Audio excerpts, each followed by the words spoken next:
नमस्कार, स्वागत है आपका। आप देख रहे हैं तेज इंडिया लाइव न्यूज और मैं हूं आपके साथ आदेश कुमार। आइए आपको दिखाते हैं दिन भर की कुछ खास छोटी और बड़ी खबरें तेज इंडिया लाइव न्यूज के साथ। आपको बता दें खबर बिजनौर से, जहां बिजनौर में अंडरपास की समस्या को लेकर भारतीय किसान संघ एवं लोगों का विरोध प्रदर्शन। बिजनौर के नुमाइश ग्राउंड में धरने पर बैठी महिलाएं और लोगों ने किया विरोध प्रदर्शन। बता दें Delhi Pauri national highway Hemraj colony के पास अंडरपास की कर रहे हैं मांग। हाईवे सड़क पर अंडरपास न होने की वजह से होंगे सड़क हादसे। सैकड़ों की तादाद में महिला और लोग धरने पर बैठे। मांगे पूरी न होने पर जिला प्रशासन को आत्मदाह करने की दी चेतावनी। थाना कोतवाली शहर क्षेत्र के नुमाइश ग्राउंड का मामला। बिजनौर से संवाददाता गुड्डू भारती की देखिए खास रिपोर्ट। ये धरना प्रदर्शन हुआ था, इसमें क्या आश्वासन दिया? ये एनएच पर अंडरपास की मांग को लेकर धरना प्रदर्शन था, जिसके लिए पूर्व में भी पत्राचार किया जा चुका है। जो एनएचआई की रिपोर्ट है वो निरस्त हो चुकी है। अब वर्तमान में जो एनएच का काम था वो शांतिपूर्ण ढंग से सुचारू रूप से संपन्न है। जो भी इनकी मांग है वो आगे भेज दी जाएगी। मैडम, इनका आरोप ये लगा रहे हैं कि मतलब हमें जो जैसे 400-500 पुलिस वाले गए हैं, क्या ये बात सही है? कहाँ गए हैं? वहाँ पर जो मतलब उनकी जहाँ धरना प्रदर्शन चल रहा था उनको उखाड़ने के लिए गए हैं, इन्होंने आरोप लगाया है। कोई फोटो वीडियो हो तो हमें भी भेजिएगा। धन्यवाद। आपको बता दें खबर बिजनौर के भूतपुरी से, जहां हिंदू सम्मेलन में एकजुट रहने का किया गया आह्वान। बता दें गांव जटपुरा महाबतपुर के पीएम गर्ल्स इंटर कॉलेज में हिंदू सम्मेलन का आयोजन किया गया, जिसमें वक्ताओं ने अपने विचार व्यक्त करते हुए भारतीय हिंदू संस्कृति व संस्कारों को अपनाने की महत्ता पर प्रकाश डाला। कार्यक्रम की अध्यक्षता व मुख्य अतिथि महामंडलेश्वर स्वामी रूपेंद्र प्रकाश ने कहा कि हिंदू वर्ग के लोगों को जात पात भुलाकर एकजुट रहना चाहिए। उन्होंने भारतीय हिंदू संस्कारों और संस्कृति को बढ़ाकर राष्ट्र निर्माण की भूमिका में योगदान की अपील की। उन्होंने कहा कि राष्ट्रीय स्वयंसेवक संघ की 100 वर्षों की उपलब्धि भी गिनाई गई। उन्होंने कहा आरएसएस किसी पार्टी विशेष से नहीं बल्कि हिंदू हितों की रक्षा के लिए बना है। उन्होंने केदारनाथ में आई त्रासदी व उसकी चपेट में आए लोगों की मदद के लिए आरएसएस की महत्वपूर्ण भूमिका की याद दिलाई। उन्होंने कहा कि हिंदू लोगों को परिवार के साथ बैठकर अपने संस्कारों को अपनाने पर जोर दिया। कार्यक्रम का संचालन ब्रजेश्वर सिंह ने किया। इस दौरान खंड सह कार्यवाह दुष्यंत कुमार, मंडल कार्यवाह अवनीत कुमार, हिंदू हृदय सम्राट बच्चावाला बर्फानी, जिला प्रचारक प्रवीण कुमार, हिंदू महासभा के प्रदेश उपाध्यक्ष डॉक्टर इंद्रदेव सिंह, सर्व ब्राह्मण महासभा के प्रदेश उपाध्यक्ष पंडित के शर्मा, भज्जावाला प्रज्ञापीठ के परिवारिक हरिशंकर वर्मा, राकेश कुमार, दुष्यंत कुमार, अनिल कुमार सहित भारी संख्या में लोग उपस्थित रहे। भूतपुरी से संवाददाता मुकेश कुमार शर्मा की देखिएगा। आपको बता दें खबर बिजनौर के भूतपुरी से, जहां झंडे वाले बाबा के थले पर भंडारे का किया गया आयोजन। बता दें गांव मोहम्मदपुर राजौरी से करीब आधा किलोमीटर दूर जंगलों में झंडे वाले बाबा के थले पर भंडारे का आयोजन किया गया, जिसमें भारी भीड़ देखने को मिली। इसके साथ ही साथ मेले का आयोजन भी किया गया। प्राचीन सिद्ध स्थल पर सुबह से ही भारी भीड़ देखने को मिली। श्रद्धालुओं ने छोटे बच्चों के मुंडन संस्कार कराए और माथा टेक कर प्रसाद चढ़ाया। वहीं श्रद्धालुओं की सुविधाओं के लिए समिति के लोगों ने विश्राम, भोजन, पानी आदि की व्यवस्था की। मेले में दूर दराज से आए दुकानदारों ने खिलौने आदि घरेलू उपयोग सामान की दुकानें लगाई। बच्चों ने हिंडोले व झूलों पर झूलकर लुत्फ उठाया। महिलाओं ने जरूरत के सामान खरीदे। मेले के आयोजन में जयपाल सिंह, हरजिंदर चौहान, अमित चौहान, मीनू चौहान, मुकेश शर्मा, सुभाष चंद्र आदि लोगों का सहयोग रहा। भूतपुरी से संवाददाता मुकेश कुमार शर्मा की देखिएगा। आपको बता दें खबर जनपद हापुड़ से, जहां मंदिरों में भी चोरी करने से बाज नहीं आ रहे इंसान। जनपद हापुड़ के गढ़मुक्तेश्वर प्राचीन मंदिर, नक्का कुआ, श्री राम मंदिर से सीता मैया का व राधा रानी का शॉल चुराती अलग अलग 3 महिलाएं नक्का कुआ के पास की महिला। दरअसल यह मामला 16 जनवरी 2026 की सुबह 5 बजे का, जो कि तेजी से वीडियो वो वायरल हो रहा है। जनपद हापुड़ से संवाददाता राहुल कुमार की देखिए खास रिपोर्ट। आपको बता दें खबर जनपद बदायूं के मुजरिया थाना क्षेत्र से, जहां मुजरिया थाना क्षेत्र एवं वन रेंज बदायूं क्षेत्र व तहसील सदर बदायूं क्षेत्र के ग्राम बित्रोई में 18 जनवरी 2026 की अर्धरात्रि के लगभग सचिन के घर पर लगभग 61 भेड़ें पाली जा रही थी। बाड़े में अचानक कुत्ता प्रजाति जानवर ने जैसे भेड़िया, लकड़बग्गा, सियार ने हमला बोल दिया, जिसमें भेड़ों में अफरा तफरी मचने से जब भेड़ स्वामी ने आकर देखा तो तब तक उक्त हमलावर जानवर 5 भेड़ों को मृत कर गया। गंभीर रूप से घायल एवं 13 अन्य घायल हो गई। 43 भेड़ें सुरक्षित बच गई हैं। भेड़ स्वामी सचिन ने वन विभाग को सूचना दी। सूचना पर पहुंची वन रेंजर की 3 सदस्यीय टीम ने आकर पशु चिकित्सा अधिकारी उजानी को सूचित किया। पशु चिकित्सा अधिकारी उजानी ने 5 मृत भेड़ों के शवों को पोस्टमार्टम के लिए भेज दिया। घायलों का उपचार किया गया। उधर राजस्व विभाग की ओर से हल्का लेखपाल ने अपनी रिपोर्ट तहसील दार सदर बदायूं को मुआवजा दिलाने की बात कही है। गाँव में चर्चा का विषय व खौफ का विषय बना हुआ है कि कौन सा जानवर ने हमला किया है। बदायूं से संवाददाता सोमवीर सिंह यादव की। देखिए खास वालों का सचिन कुमार पिताजी का दयाराम। आपकी बेड़ी जख्मी हुई है ना? जख्मी भी हुई हो और मर भी चुकी हैं। कितनी? 6 मर चुकी हैं। ठीक। चलो कोई बात नहीं है। बाकी और सब ग्रामीण है मेरे, किसी से कोई भी। मेरे तो निवेदन यही है, जिस वे तेंदुआ पे अधिक से ज्यादा कार्रवाई करी जाए। आज भेड़ों पे हुआ है, कल को बच्चों भी है, बड़े बूढ़े भी हैं। आप वन विभाग तक खबर पहुंचाएं। हाँ, वन विभाग तक आप खबर पहुंचाओ, वो एक्शन ले।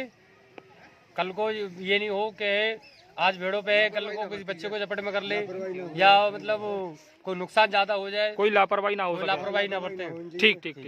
भाई बच्चे भी है, मान लो सब छोटे बड़े सभी घूमते हैं। आपकी पूरी जांच होगी, ठीक है? हाँ, यही होना चाहिए।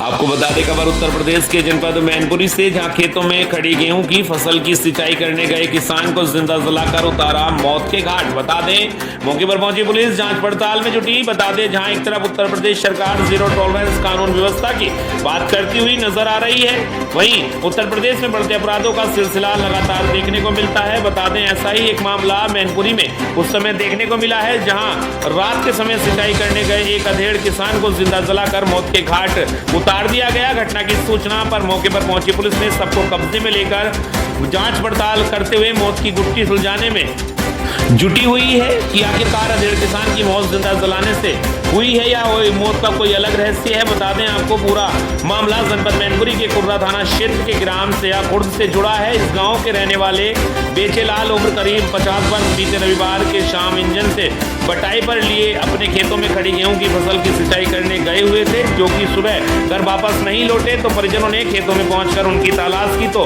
बेचेलाल का शव मृत अवस्था में अर्ध जला पड़ा मिला। घटना की सूचना परिजनों ने थाना कुर्रा पुलिस को दी। मौके पर पहुंची पुलिस ने मृतक के अर्ध जले शव को कब्जे में लेकर पोस्टमार्टम के लिए भेज दिया है। वहीं परिजनों की सूचना पर मौके पर मैफोर्स के पहुंचे अपर पुलिस अधीक्षक राहुल मिठास, क्षेत्राधिकारी करहल अजय चौहान अधेड़ व्यक्ति की मौत का सही कारण जानने के लिए जांच में जुटे हुए हैं। परिजनों का आरोप है कि उनकी जिंदा जलाकर हत्या कर दी गई है। इस संबंध में अज्ञात के विरुद्ध रिपोर्ट दर्ज करा दी गई है। मैनपुरी से संवाददाता प्रवीण कुमार कश्यप की देखिए खास रिपोर्ट।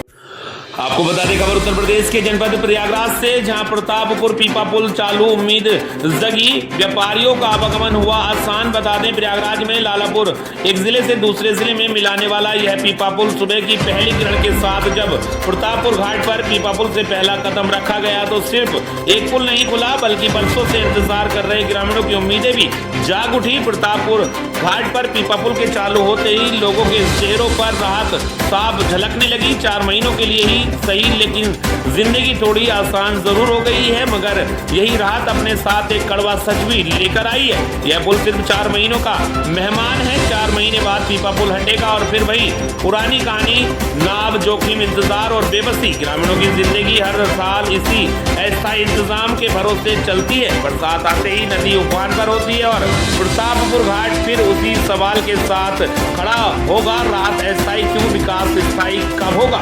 प्रयागराज से संवाददाता अजय कुमार पांडे की देखिए खास रिपोर्ट। अब आप देख रहे हैं जिस तरह पुल बनने से प्रतापपुर का वो सामने प्रयागराज के जोड़ने वाला ये पुल प्रतापपुर बना हुआ है। अब आप देख रहे हैं सामने कैमरा मैन के सहयोग से ट्रैक्टर का आना जाना शुरू हो गया है, 4 व्हीलर आना जाना शुरू हो गया है। वाहनों के लिए बहुत आरामदायक है। आइए हम बात करते हैं ट्रैक्टर वाले से, ये पुल बनने से क्या फायदा हुआ।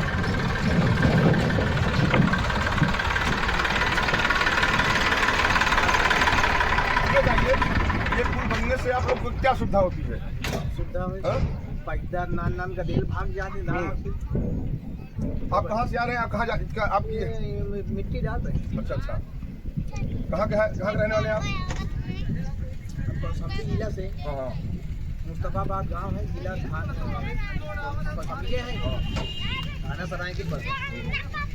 देख रहे हैं जिस तरह से इनको आने जाने में सुविधा हो गई है। हमका नहीं, हर राजगीरों को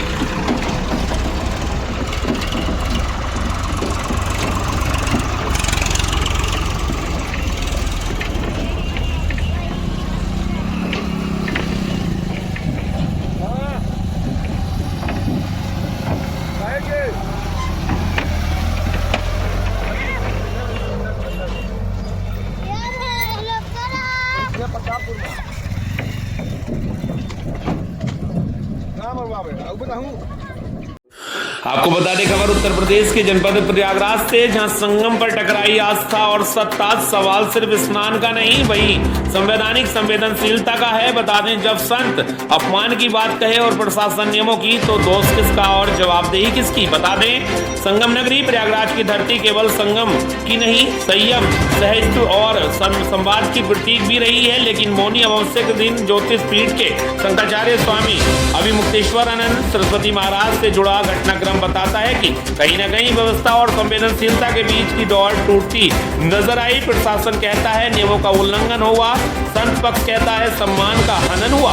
और सवाल यह है कि क्या दोनों बातें एक साथ सच नहीं हो सकती? कोई भी मेल, चाहे वह कितना भी पवित्र क्यों ना हो, बिना प्रशासनिक अनुशासन के संचालित नहीं हो सकता। यह सच है, लेकिन यह भी उतना ही बड़ा सत्य है कि सनातन परंपरा में शंकराचार्य कोई साधारण व्यक्ति नहीं, बल्कि करोड़ों श्रद्धालुओं की आस्था का केंद्र है। ऐसे में यदि संवाद की जगह डंडा, माइक और बैरिकेडिंग ने ले ली, तो व्यवस्था को आत्ममंथन करना ही पड़ेगा। प्रशासन का दावा है कि 3 घंटे तक मार्ग बाधित रहा, श्रद्धालु परेशान हुए। सवाल यह नहीं कि परेशानी हुई या नहीं, सवाल यह है कि क्या टकराव को टाला जा सकता था? क्या उच्च स्तरीय समन्वय पहले नहीं हो सकता था? क्या स्थिति को प्रतिष्ठा की लड़ाई मानने के बजाय समाधान की कोशिश नहीं बनाई जा सकती थी? दूसरी ओर संत समाज को भी यह सोचना होगा कि नियमों की अवहेलना को सिर्फ आस्था के चश्मे से देखना क्या आने वाले समय में और बड़े टकराव की जमीन नहीं तैयार करेगा? लोकतंत्र में श्रद्धा सर्वोपरि है, लेकिन संविधान उससे भी ऊपर है। सबसे चिंताजनक पहलू है मारपीट और अपमान के आरोप। यदि संतों के साथ वास्तव में बल प्रयोग हुआ, बुजुर्ग घायल हुए और साधु सन्यासियों को घसीटा गया, तो यह केवल एक प्रशासनिक चूक नहीं, बल्कि नैतिक विफलता है। और यदि ये आरोप भ्रामक हैं, तो प्रशासन पर यह जिम्मेदारी बननी है कि वह साक्ष्यों के साथ पारदर्शी जवाब दे, न कि केवल प्रेस वार्ता तक सीमित रहे। मुख्यमंत्री का स्नान शांतिपूर्ण रहा वाला बयान भी अपने आप में सवाल खड़ा करता है। क्या शांति का मतलब सिर्फ भीड़ नियंत्रण है, या फिर सभी वर्गों का सम्मान भी? संगम पर हुआ यह विवाद दरअसल हमें चेतावनी देता है कि आस्था और आदेश से नहीं चलाया जा सकता, और व्यवस्था को भावनाओं के भरोसे नहीं छोड़ा जा सकता। वहीं समाधान टकराव में नहीं, संवाद विनम्रता और जवाबदेही में है, वरना हर मौनी अमावस्या के साथ विवाद भी स्नान करने लगेगा और नुकसान सिर्फ प्रशासन या संत समाज का नहीं, बल्कि समाज की आत्मा का होगा। प्रयागराज से संवाददाता जय कुमार पांडे की देखिए खास रिपोर्ट। धर्म की हानि हुई, पुण्य की हानि हुई, आखिर हानि कौन सी हुई?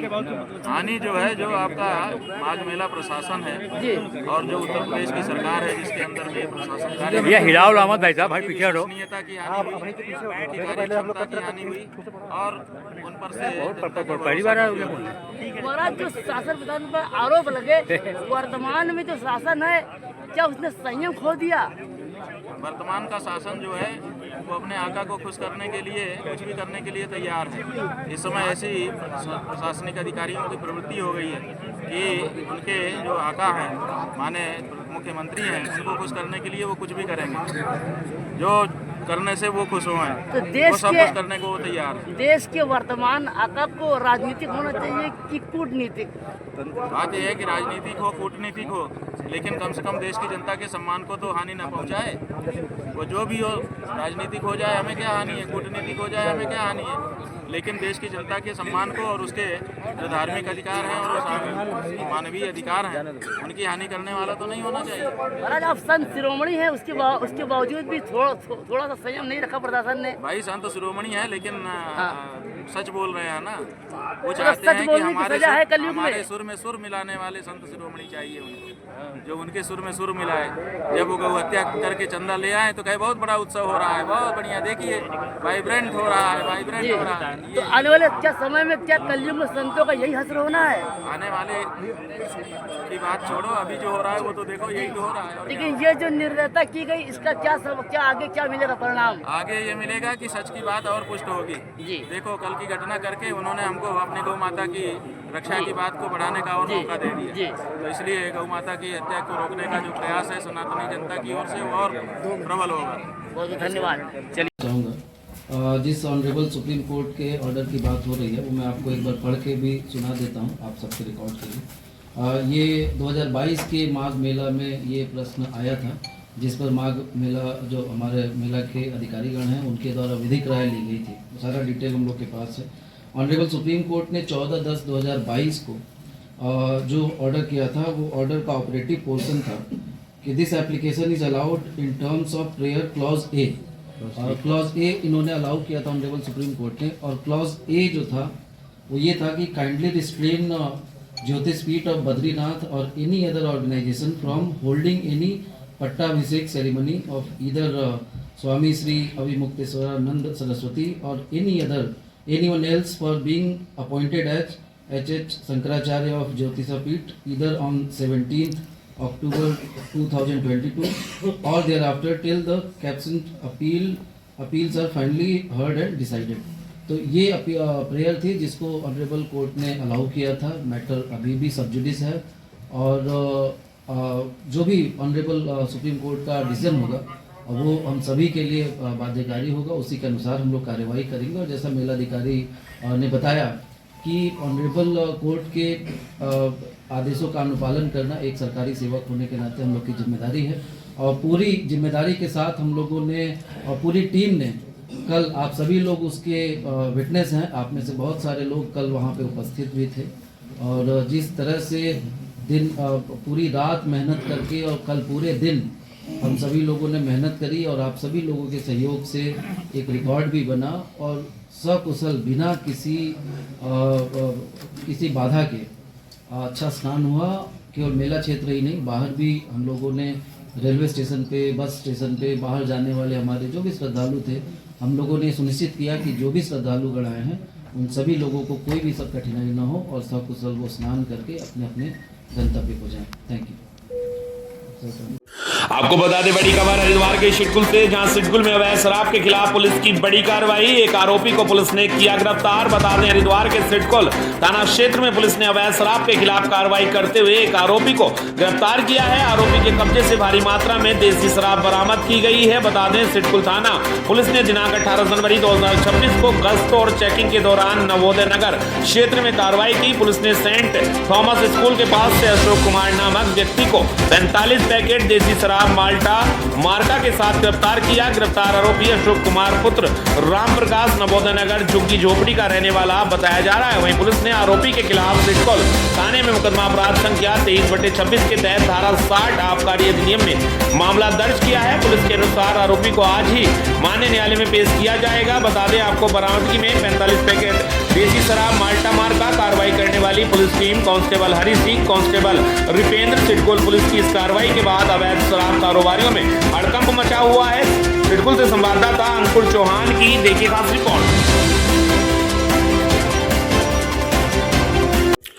आपको बता दें खबर राजस्थान के कोटपुतली बहरौड़ जिले से, जहां पापटा कस्बे में रविवार रात करीब 8:30 बजे राष्ट्रीय राजमार्ग NH48 पर नदी पुलिया के पास एक बड़ा हादसा हो गया। जयपुर से दिल्ली की ओर जा रहे केमिकल से भरे टैंकर और एक ट्रेलर के बीच आमने सामने की जोरदार भिड़ंत हो गई। बता दें भिड़ंत इतनी भीषण थी कि टैंकर में तुरंत आग भड़क उठी, जिससे हाईवे पर अफरा तफरी मच गई और यातायात ठप हो गया। बता दें प्रत्यक्षदर्शियों के अनुसार केमिकल टैंकर निर्धारित लेन से आगे बढ़ रहा था। अचानक से टैंकर अनियंत्रित होकर दूसरे रोड पर पलट गया। तभी दूसरी लेन से तेज गति से आया ट्रेलर सामने आ गया। दोनों वाहनों के टकराते ही टैंकर से आग की लपटें उठने लगी। स्थिति की गंभीरता को भांपते हुए टैंकर चालक सरोजपाल पुत्र केदारपाल निवासी उत्तर प्रदेश से सूझबूझ दिखाते हुए समय रहते वाहन से छलांग लगाकर अपनी जान बचा ली। अचानक ने बताया कि वाहन संख्या HR58C 2670 को गुजरात के मुद्रा पोर्ट से उत्तराखंड के कांसीपुर ले जाया जा रहा था। हादसे से बचने के लिए पूरा प्रयास किया गया, लेकिन अचानक सामने आए ट्रेलर के कारण टक्कर चलना संभव नहीं हो सका। हादसे की सूचना मिलते ही पापटा कोटपुतली, नीमराना, शाहपुरा और ग्रीसिम सीमेंट प्लांट से कुछ 6 दमकल वाहन तत्काल मौके पर पहुंचे। केमिकल पदार्थ होने के कारण दमकल कर्मियों ने विशेष सुरक्षा उपकरणों के साथ अत्यंत सतर्कता बरतते हुए आग पर काबू पाने की कार्रवाई शुरू की। वहीं रात्रि 11 बजे आग पर नियंत्रण पा लिया। वहीं केमिकल अफवाहों की प्रगति और संभावित जोखिम को देखते हुए तकनीकी परीक्षण भी कराया गया। इधर सूचना पर प्रागपुरा थाना पुलिस भी पुलिस तुरंत घटनास्थल पर पहुंची। थाना प्रभारी भजन राम ने स्वयं मोर्चा संभालते हुए राहत बचाव कार्यों की निगरानी की और पुलिस टीम को हाईवे पर सुरक्षा घेरा बनाकर वाहनों को सुरक्षित दूरी पर रोकने के निर्देश दिए। किसी भी अप्रिय स्थिति से बचाव के लिए प्रशासन ने शाहपुरा की ओर से ट्रैफिक डाइवर्ट कर दिया, जिससे राहत कार्यों में कोई बाधा न आए। मौके पर जिला कलेक्टर प्रियंका गोस्वामी, जिला पुलिस अधीक्षक देवेंद्र बिश्नोई, कोटपुतली एसडीएम राम अवतार मीना, पापटा एसडीएम साधना शर्मा सहित सभी अधिकारी मौके पर मौजूद रहे। कोटपुतली बहरौड़ जिले से संवाददाता अजय शर्मा की देखिए खास रिपोर्ट। मैम, जो घटनाक्रम हुआ है इसके बारे में आप बताइए। दिल्ली की तरफ जा रहा था केमिकल का टैंकर, शायद डिसबैलेंस होने से डिवाइडर क्रॉस करके दूसरी तरफ जाके ट्रेलर से टकराया, पलट गया। पलटने से आग लगी और जो ड्राइवर हैं दोनों टैंकर के और ट्रेलर के दोनों सकुशल बाहर निकाल दिए गए। केमिकल होने से केमिकल में आग लगी, पर वो एक नाली है पास में, उसमें बह के चला गया, तो स्प्रेड उसका ज़्यादा नहीं हुआ। हमारे पास में फायर ब्रिगेड्स काफ़ी संख्या में बुला दिए गए समय रहते ही और आग पर काबू पाने का प्रयास किया जा रहा है। काफ़ी हद तक काबू पा भी लिया गया है, कोई जनहानि हुई नहीं है। हमारे एसपी साहब सबसे पहले मौके पर पहुँचे, मुझे इन्फॉर्मेशन दी और हम लोग अभी पूरी टीम, मेडिकल की टीम अलर्ट है। हम लोग सारा पुलिस और प्रशासन के सारे लोग अलर्ट मोड पर हैं, इसकी काफ़ी रहा है। क्या ट्रक ड्राइवर और टैंकर ड्राइवर को बचा लिया गया है? हाँ, बिल्कुल बचा लिया गया। आग पूर्णतः काबू हो गई है? बिल्कुल काबू। आपको बता दें खबर राजस्थान के बीकानेर से, जहां विकसित भारत बीबीजी रामजी योजना पर बीजेपी की प्रेस वार्ता। विपक्ष के दुष्प्रचार पर काउंटर। आत्मनिर्भर भारत के विजन को बताया ऐतिहासिक। बता दें पापटा 19 जनवरी राष्ट्रीय राजमार्ग स्थित हॉलीडे फन रिसोर्ट में सोमवार को भारत सरकार की महत्वाकांक्षी योजना को लेकर भाजपा द्वारा जिला स्तरीय प्रेस वार्ता आयोजित की गई। विकसित भारत बीबीजी रामजी योजना पर आयोजित प्रेस वार्ता में विपक्ष के दुष्प्रचार का जवाब दिया गया। प्रदेश मुख्य प्रवक्ता रामलाल शर्मा ने कहा यह योजना आत्मनिर्भर भारत के विजन को मजबूत करेगी। विधायक कुलदीप धनखड़ ने कहा यह योजना सामाजिक सशक्तिकरण का माध्यम है। जिलाध्यक्ष सुरेश बाल्दीवाल ने कहा इससे रोजगार सृजित होंगे और नए उद्योग लगेंगे। भाजपा नेताओं ने विपक्ष पर राजनीति करने का आरोप लगाया और कहा कि यह योजना भविष्य की पीढ़ियों को आत्मविश्वास देगी। बीकानेर से संवाददाता जय कुमार शर्मा की देखिए खास बात की है कि उस ग्राम पंचायत के अंदर रोजगार मांगने वाले कितने हैं और उस रोजगार के प्रति लोगों की भावनाएं कितनी है, ये उस पर निर्भर करता है। लेकिन ये 101% है, इस योजना का फायदा होगा कि 100 की बजाय 125 दिन रोजगार मिलेगा और जो करप्शन है उस करप्शन के ऊपर अंकुश लगेगा।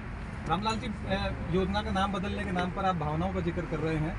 जब आपकी सरकार आई तो आवारा गायों का नाम बदल के निराश्रित गाय रखा गया, क्या बदलाव आया नाम बदलने से उनमें? देखिए, भारतीय जनता पार्टी की सरकार ने ही सबसे पहले गायों के संवर्धन का काम किया था। संवर्धन के साथ साथ उनके जो राशि दी जाती थी उस राशि के अंदर बढ़ोतरी की गई थी। इसलिए ये कहना है कि नाम परिवर्तित करने के प्रति अब कांग्रेस ये पूछे, अब तक कि हम सब यही देखते आते थे, कांग्रेस या तो अपने परिवार के नाम से या कांग्रेस अपने नेताओं के नाम पे योजनाओं का नाम रखती थी।